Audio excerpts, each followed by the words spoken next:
political and psychological effects of political public art in conflict zones.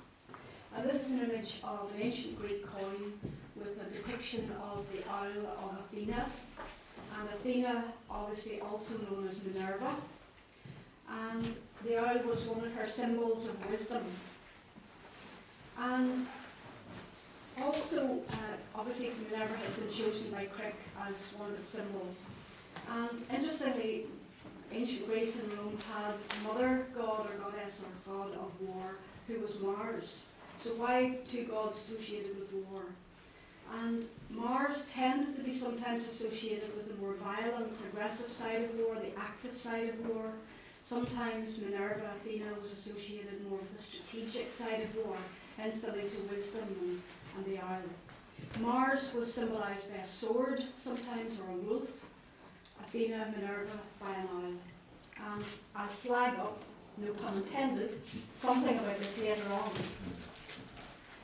So, as we've been asked by Craig to try and bring some wisdom, because Minerva was also a goddess of wisdom, to bear on the idea of the problem of war, we'll do our best to bring some wisdom. But we'd also like to explore the other aspects of the goddess of Minerva. And she was also a goddess of art and crafts, and also justice and commerce. And we'd like to explore a little bit about art and war and wisdom, and also how injustice can sometimes evoke both art expression and also war. We'll also explore a little bit about psychotherapy, because we're both art psychotherapists. Our presentation today tries to demonstrate a sample of the visual political media displayed in Israel and Northern Ireland. Posters, banners, posters, banners, to question to what extent does it release political tension, or does it create the opposite? Does it create awareness, positive change, or does it create hostility and upheaval? We will wonder this from the perspective of art therapists, so therefore it will also be through the art. In relation to psychotherapy, we will also draw some similarities between how mind operates both at an individual level but also at a group level. Understanding the subjectivity of a person or a large group includes understanding the core needs, the values, the sacred beliefs, and identity of the culture of that group. We are narrowing this presentation and focusing only on graphic political media. We're not talking about art in galleries, badges, flags. We're just focusing on political art in public zones.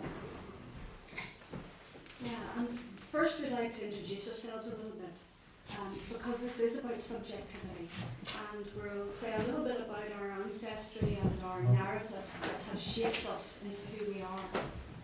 And we'll say just a little bit about each other. So I was born in Belfast. I've lived and worked all my life in Northern Ireland. I've travelled in various other places and worked there too, but I've never lived fully in another country. And my background is sort of Ulster Protestant, although I'm largely atheist agnostic now. And my ancestry is from England, Scotland, Ireland. So I feel British, Irish, Northern Irish, an insider, outsider, different heritages trying to mix together. And when I was 10, in the summer of 1969, my world changed. The Troubles were erupting out of long-standing injustice and conflict, and my life began to change. So my father was a senior journalist, and so he was travelling back and forward into Belfast throughout the Troubles, taking copy and dealing with all sorts of traumatic incidents. And I'm sure that affected him, and I'm sure it affected my family. And when I was at school, we had multiple evacuations due to bomb scares. There was sellotape crisscrossed on the windows of all the school presumably to try and stop the glass from fragmenting as if it would have. And then my early working years were inside what was known as the Ring of Steel in Belfast, which was a kind of perimeter around the centre of Belfast, trying to have a fortified fence with turnstiles where everybody was searched going into Belfast, trying to stop the bombs getting into the centre of Belfast, which of course didn't largely work. So in work again there were lots of evacuations, and one day we were standing looking out the glass windows, realised everybody was sort of running away from our building, and we realised we hadn't been evacuated. And we ran down the back staircase only for the glass to blow in. So we missed it by minutes. One night in the mid-1990s, there was a bang on the front door of our house, and it was a policeman shouting, "Get out, get out!" But before we could even waken up or get out, there was bomb damage to the house because the local police station was blown up. It was normal life. It was my life.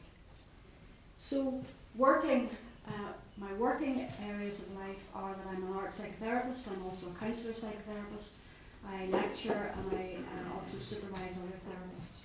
And a lot of that work was dealing with trauma from Northern Ireland, conflict-related trauma, transgenerational trauma in young children, and also then many years working in 3 high-security prisons in Northern Ireland, dealing with paramilitary, identifying prisoners and also other prisoners, and also with victims of the conflict.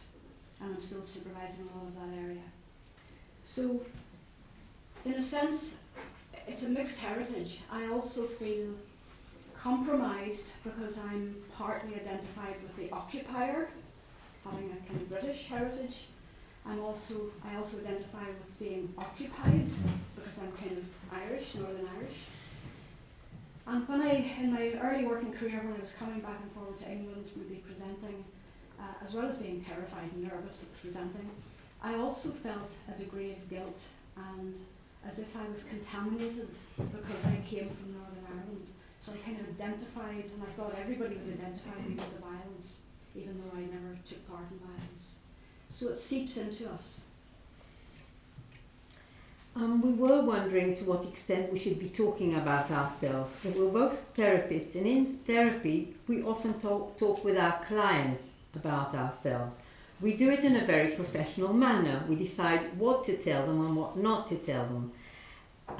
The two of us, would say we work through the approaches of the intersubjectivity and the relational approach. So that's why we feel it is okay for us to be talking about ourselves. So I'll talk about myself. I was born in Israel and I've lived there most of my life, to Jewish parents that were born in Europe. My mother from Scotland, Glasgow. My father transported to England as a boy fleeing from Nazi Germany from Austria, and that was that Kindertransport organization, and I must say he was always so grateful for the British to have done this. During my childhood we moved to England for a number of years. My father never fitted in Israel, he kept going back and living in England. I used to study in Christian schools in England, and I would sing the Christian hymns, which I loved. And I'd say I feel Israeli, but I'd like to say I also feel British. And I hope I have managed to look at Israel both from within and from without. Not know that I've succeeded, but I'm trying. I work as an art therapist. I used to be a lecturer. I would like to call myself a peace activist. My activism is mainly negotiating between Israelis and Palestinians in different settings. In the last 20 years, I've changed my second home from England to Northern Ireland. I've written a number of books, all in Hebrew. One of them is a case study of a Palestinian client of mine that she came to me for quite a few years. And I'm talking in that book mainly about myself, not about her. I'm trying to convey in the writing that I'm feeling guilt and shame towards her. I'm the occupier. I'm the majority, the Jews. That is a very complex position for the therapist to be in. whilst I was giving her therapy, because it was a span of over a couple of years, of course there was a mini war in Israel, because there's always. As for those feelings of shame and guilt, I fear that very few Jewish Israelis would identify with those feelings. They'd probably feel uneasy, maybe estranged or angry towards Palestinians, but they wouldn't feel guilt or shame. I'd like to emphasize that I see the feeling of guilt and shame in this case an act of empathy, which I'm honouring. And I don't think people in the world in general are attached enough to those feelings of shame and guilt. So now we're going to explore a little bit through some practical examples, some of the ideas of visual art in conflict zones. And would like to invite us all just to wonder about them together. We're not coming up with any clever answers, we're just wondering. And if we go back to the origin of our species, we also made art on walls in caves, pictographs, internal murals if you like. But fast forward to more recent times, we're thinking about murals and public art in conflict zones, particularly in Northern Ireland and Israel. And we're going to explore we're going to pick out a few subjective themes from that. And one of them is the idea of victim, victimizer. Which role are we in? We're going to look at art that maybe deals with topics of blaming, of feeling wronged, of loss. And we're going to think about how, from a psychological perspective, when we're working with clients, we're often talking with clients about their feelings of being either a victim or being a victimizer, or in some ways both. And as citizens, it's important that we think about those roles as well. How are we in either of those two roles? Being a victim is traumatic, being a victimizer is also traumatic. And it's often not clear which role we're in, and sometimes one role can flip into another role. And being a victim can make us want to be a victimizer, can make us want to have that revenge. But the cycle goes on. We can also think that sometimes we can be in both roles at once, and it's not often clear. They'll blur into each other. Or sometimes we'll deny one role and feel we're in the other role. And it's not a healthy position to be in either role. So let's look at some examples of public art in Israel, where art is used to express feeling of tarnishing Benjamin Netanyahu. For the last couple of years, citizens in Israel buy advertising spaces and put up on billboards enormous banners all over the country of our Prime Minister. They are everywhere in Israel. We're still a democracy, still. They are mass groups of private people who feel he is the danger to the survival of Israel. Maybe it's worth saying Israelis are less concerned about what is happening in Gaza to Palestinians and now to Lebanese, but rather their personal safety of civilians and soldiers, rightly or wrongly. They are concerned with Israel's stability and democracy that's really at stake. That's the feeling in Israel. They feel the political decisions by Benjamin Netanyahu will really harm Israel. The posters are designed to show him in a very bad light. I'll just say it's not a minority that do it. It would be 40% of the Israelis that would take part in putting those posters. So I said it's showing him in a very bad light. For example, and we're talking about art therapy, half of his face, which is an aggressive position graphically, colors that can be identified with aggression, red, black, white, and what's written is also a bold blame on him, and it says, "You are the head, you are to be blamed." So, Does that help in any way?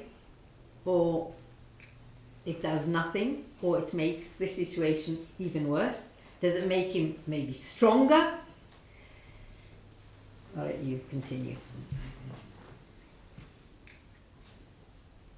So, a few examples then from Northern Ireland, and again we're picking out a few of many thousands that have been created of murals. And there's sometimes also a theme running through the public art of feeling wronged, injustice. And these are a couple of examples from Northern Ireland. Since the 1970s, there's been over 2,000 plus murals created that are particularly related to the political situation there. So there's a surge of that, particularly happened in the 1980s. And these are two examples relating to hunger strikers. This is Bobby Sands, one of the first hunger striker to die in prison, went on a hunger strike trying to get political status, trying to get recognition. Another hunger striker, I'm not sure if this is actually also a depiction of Bobby Sands, but this one, it's the H here is the H block of the prison that he was in. And so they are messages of injustice. Now it's interesting to note that many of the murals were done inside one's own community area. So they weren't so much messages for the other side, because you didn't travel between the areas. Certainly in those days you didn't.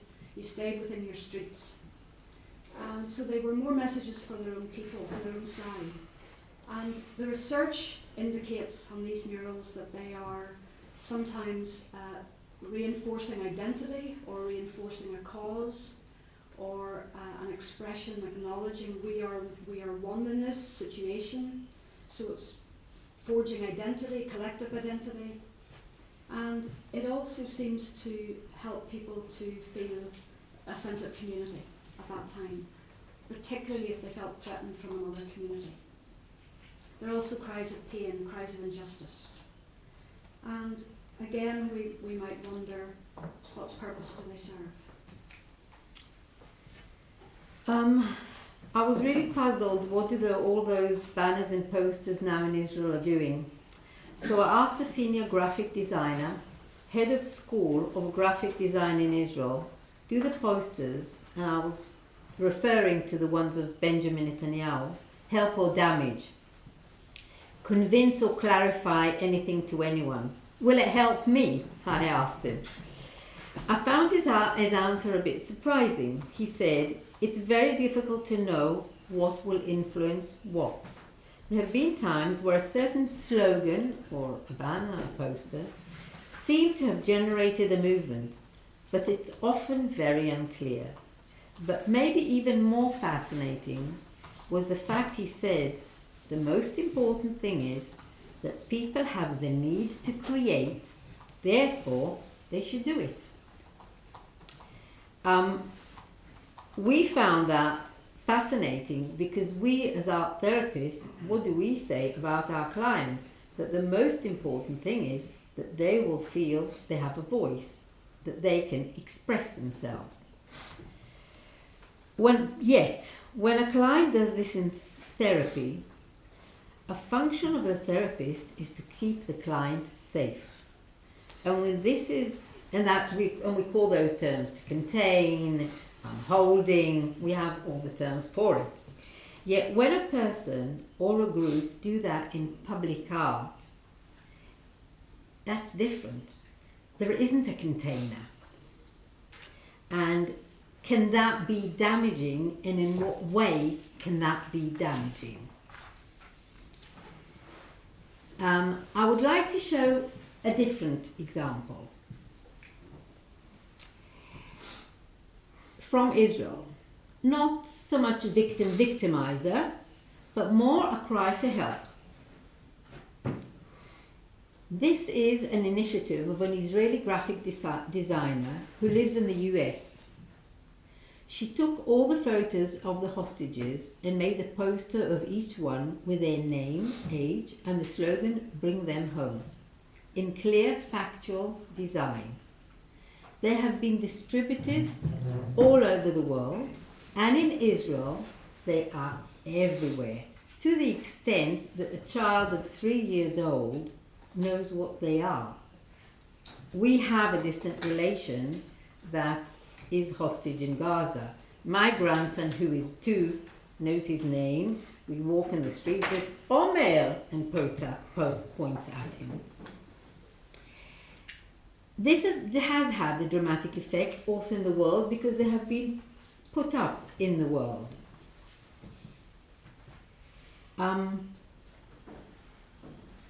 Israelis feel they have been done more than anything to evoke the government, so that the government will create a ceasefire, which we see is not happening, to first bring the hostages and then fight. So, don't get me wrong, Israelis do believe in fighting, but they would like it to be reversed. They would like first the hostages to come back and then the fight. So again, we asked, does it help? So again, I asked the senior designer about those, and he said, it's more than anything that the people that create it have a sense of belonging. They have a sense of purpose. They're doing something. They're not indifferent. We know many of the hostages have not come back. So we know that technically it has not done the job. And the blame, many Israelis think, is on the Israeli government. But we do know that it has created a sense of belonging. And on Saturdays, when there are protests, which I'll talk about it again, we walk around with the banners of their names. You. Okay, so we'll look at a couple of examples from Northern Ireland. Again, a theme possibly around here about lost ones, people who have been lost. And again, some of these images were more for their own side to witness, and some of them were more at interface points. Again, not so much a blaming or a victimizer, but a cry for help as well, a cry for loss, a cry about pain. And this one is depicting and talking about IRA prisoners who were imprisoned during the Troubles. And interestingly, it describes them as Irish political hostages. So it uses the term hostages for prisoners who have been convicted or held or interned for alleged crimes. And it wants them released. This one is a commemoration of what's known as the Ballymurphy Massacre. And it was a killing of quite a few civilians, even people who were lying on the ground, trying to escape by the British Army. And it's somewhat awful to note that 50 years later there was an inquiry into this killing which noted and concluded that the killings were unjustified. This one is a collective commemoration of a number of, again, the word massacres has been used, where nationalist terrorists again killed civilians in bombings and shootings.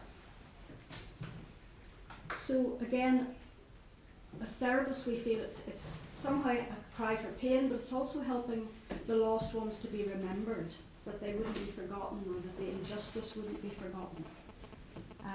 Not so much here a cry at times for revenge or justice, but just remember. But again, we might wonder, are there themes of victimizer? I remember doing lots of cross-community work in Belfast, and it would be very difficult because people would say, well, we're the victims, we're not the victimizer. We're not the ones who caused the problem. They are. And then you would go to the other streets and they'd go, no, we're the victims, they're the victimizer. And that debate is still going on. So what is this need to create? What function does it serve? And maybe no matter what side we're on, there's an expression of pain. But sometimes then, how is there an acknowledgement of the pain of the other side? or sometimes are these pieces of art not quite acknowledging that, or even aim to block that out? How do we have that inter-subjectivity? A second topic that we wanted to touch on is cultural differences but also similarities in political public art. It has been researched that children all over the world draw similar compositions and images. Therefore, we understand that the human species share common cultural similarities, yet also cultural differences. Now, even if we don't believe that we can end wars, and at the moment I don't have that feeling, it is very important that we try to understand each other's culture that's in conflict. We'll look at some more examples that have been made recently in Israel and Northern Ireland over the 40 years. It is interesting to note that there's no political murals in Israel, and never have been. You do see every now and again on a wall, but it's more graffiti. And I will say this, in Hebrew, there isn't the word mural. There isn't such a word. There are some political word-based posters. Most of Israeli, and this is to talk about a little bit about maybe the culture of the Israeli Jewish type. Most of the Israeli political art is a written word, is a slogan, a sentence that has irony, sarcasm, and often a double meaning. There's also sometimes photos of a person or a symbol, but it isn't a painting. It isn't usually with shades and colours. It is more graphic. In Northern Ireland, the murals are more proper paintings with shades and composition. Now, we don't have an answer to what we've just said, but we thought it's worthwhile mentioning this artistic difference because we need to be able to understand the culture, we need to understand its language, we need to understand its symbolism and all its aspects to be able to help and solve the conflict. Now, this was a father that walked around with that, fighting for democracy for my 4 little dictators. But he was implying he's talking about Benjamin Netanyahu. So, like in therapy, we must learn about and understand the client and all of his aspects. And the client needs to feel that he's understood. Maybe that links to the recognition that was talked about before and the I see you. You know, to me it's also a kind of antidote to some extent to the humiliation, to being honoured, to being valued. So thinking about cultural symbols, a symbol that tends to appear all around the world in various art forms is the fist or fists. And it's important to note that that's a common symbol, but also that it has unique meanings for every expression and every culture that it appears in. This is an example up at the top left of nationalist use of a fist, again with the colours of the Irish flag. This is a loyalist fist, depicting sort of the red-handed ulster again. Some of these symbols are quite ambiguous as well in their origins. And again then the use of a fist in an Israeli item. Let me just say, I have not shown posters, banners, murals, anything of Palestinians because I don't feel I can. I don't know enough. It's not. I shouldn't be in that position. So that's why I didn't bring any. So sometimes another phenomenon that happens is and we as therapists think it may link to a need for attachment or a need for justification, is this linking in the art to another nation or another cause that they perceive to be similar. So again, linking to countries around the world where they feel that places have been occupied. So again here is nationalist art in Northern Ireland, you know, almost literally here linking up with Palestine, saying we have a similar cause, we're occupied, we are prisoners of war. Again here, loyalist art in Northern Ireland, lots of depictions of connections with Israel. Again, feeling, you know, we're identifying in some way with you. Some sense of reaching out for connection, reaching out for justification. And there also seems to be sometimes a link, not so much in Israel for linking to other nations, but linking to a higher power. In other words, our cause is from God. And again, this sometimes happens in the Northern Ireland art. Particularly this one here, again, I showed it earlier, but it's a nationalist hunger striker in the H block in prison, and it's linking to Jesus. There's a depiction of Christ. Christ is depicted in the colours of the Irish flag, as is the prisoner. And there are words from the Bible, a kind of sense that our cause is justified from God. We're being spiritually wronged here as well. I will just say that in Israel, people don't know that there are Israeli flags in Northern Ireland. They don't know of it. So we're thinking as psychotherapists about this as well. And in psychotherapy, part of healing is offering a safe space where we can promote dialogue, inner dialogue. The client can have an inner dialogue and a dialogue with the art and with their therapist. We create a space where hopefully the client will feel honoured. All of their aspects, all of their story, all of their feelings, all of their values will feel honoured, even if we don't agree with them. And that's about, to me, again, this idea of how do we have an antidote to humiliation. We also offer a space where we're trying to help the client deal with intrapersonal and interpersonal conflicts, opposing forces that seem impossible to deal with. And one of the ways in therapy is to try and open up possibilities. We can't have nothing, everything, so what's the something? Are there possibilities that could even be considered or conceived, as opposed to black or white thinking?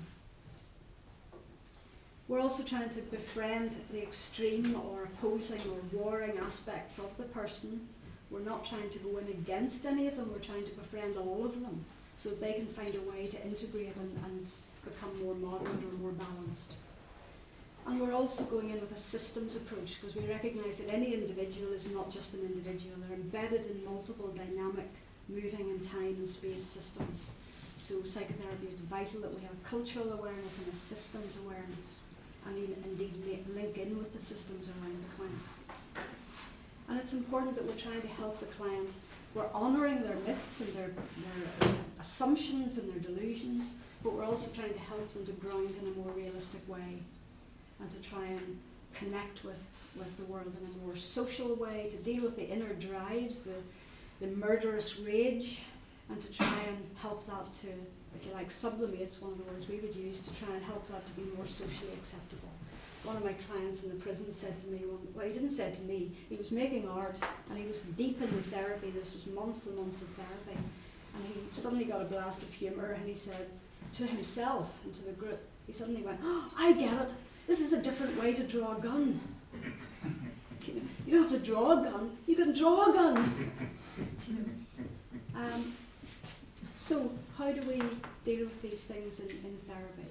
And when in therapy, it's really important, obviously, that there's a therapist. When the person can't do these processes for themselves, and many can, but if they can't, they need a therapist to help them. Somebody safe who's able to contain the processes and nudge them and help them along.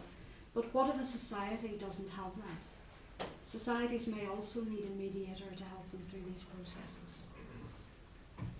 So most of the political art that we're talking about is a cry. It's an impulsive cry. It's usually not very much pre-planned.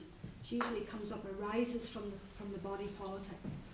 And sometimes it's a cry of pain, sometimes it's a cry of aggression, sometimes it's a cry for justice.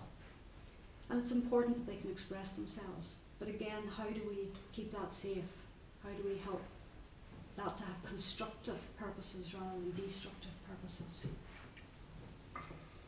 And again, we are thinking of some examples. Sometimes there have been initiatives in the society in Northern Ireland to try and promote peace. And a number of these examples, top left one depicts a boy and a girl, one from either side of the political divide, nationalist, loyalist, literally shaking hands, literally reaching out to each other. It's worth noting that education in Northern Ireland still is mostly not integrated. My school was 99% Protestant and actually lots of Jewish in the early years until the Troubles really hit, but hardly any Catholics. So reaching out, connecting, communicating, understanding each other. And it says no more war. This one is an initiative called Re-imaging Communities, building peace through re-imaging communities. It was funded by the Arts Council of Northern Ireland, and it helped communities. It went into cross communities and helped them to do cross community art projects. Again, this one says every child deserves the right to, and it leaves it to the viewer's imagination. Is it peace? This one is a spontaneous cross community by two artists, one from either side, one nationalist, one loyalist, who came together and they created an arts collective called Painting from the Same Palette. In other words, the origin is similar, but we might be painting different things. And they recreated Picasso's image of Guernica, an anti-war image. And so sometimes these initiatives have sprung up. They have replaced some of the more contentious, so they've painted over, literally reframed, repainted over some of the more contentious murals in a deliberate attempt to try and help the communities heal. However, there are still other murals being created that are not so constructive. And there is still, although we've had relative peace since the 1998 Good Friday Agreement, there is still a low level of bubbling violence going on in Northern Ireland. There's certainly a significant level of paramilitarism still going on. So, again, we're thinking, what purpose do these images serve?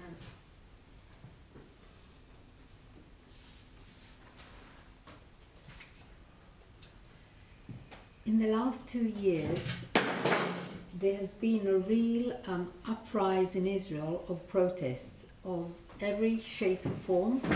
It usually takes place on Saturday evenings. It's become sort of a joke for about 40% of Israelis. What you do on Saturday evening will meet you at the protests. And when will we be able to stop protesting is also a question. This has begun long before, about a year before. Well, it's begun about 6 years ago, but the big bulk of people protesting has been in the last 2 years. And if Israelis inside Israel, not including the occupied territories, and it's always important for me to emphasize this, it's about 9.5 million people. So 500,000 people have been at the streets on Saturday evenings, mostly in Tel Aviv, but in any other town. There have been Saturdays when we weren't allowed to leave the house, and then there was no protest. I would like to say that 95% of the banners and posters are about against Benjamin Netanyahu in every form and way, about Smotrich and Ben Gvir in the government, to bring the hostages home. And I would say there are about 4% of posters, banners, and people make those at home and walk around with it. I have as well. And in here we have, and that's the translation, we all lose at war, we all win at peace, and the fall to the 50 years of occupation. Those type of banners, posters are about 4%. So the rest of the population I don't think is looking at the bigger picture. And I'll end my part in a very pessimistic way. I see Israel as a client that doesn't have parents or functioning parents. There's no parental guidance, and I wrote here that in therapy we say the client is in an unsafe state. So I would like to call Israel at the moment like a client in an unsafe state, and there isn't a hero that we have in a story, or there isn't parental guidance, or there isn't a hospital for it to be managed. And now you finish it more optimistic. You can with that flag. Yeah, so as we come to the end, we've come maybe full circle, and we'll come back to the Isle of Minerva or Athena, and we give each of you one of these, or there's some on the table, or there's some around the floor. One of the other forms of public art that we didn't so much talk about is flags. And obviously flags are a big thing in Northern Ireland, or flags as we call them. And in Israel. And also in Israel and all around the world. And they are a way of sublimating as well. I did some work with the Asafo flag makers in Africa, and they talked about how they have tried to sublimate a lot of their conflict into waving flags at each other. I'm not sure that always works. But this is, it's actually my drawing of the Isle of Minerva. And it's on a white flag for peace. It's got a knight. She was known as the Night Owl of Minerva or Athena. So it's got a starry night flagpole. And we'd like to say just maybe collectively, the collective noun for owls is a parliament of owls. That actually is a phrase that comes from C.S. Lewis, Chronicles of Narnia, who took it as from Chaucer, but I'll not go down that rabbit hole. And I'm not so sure ordinary parliaments are that wise, but maybe our Parliament, hard to say, our owl parliament might have some wisdom, so maybe we can champion peace as we go.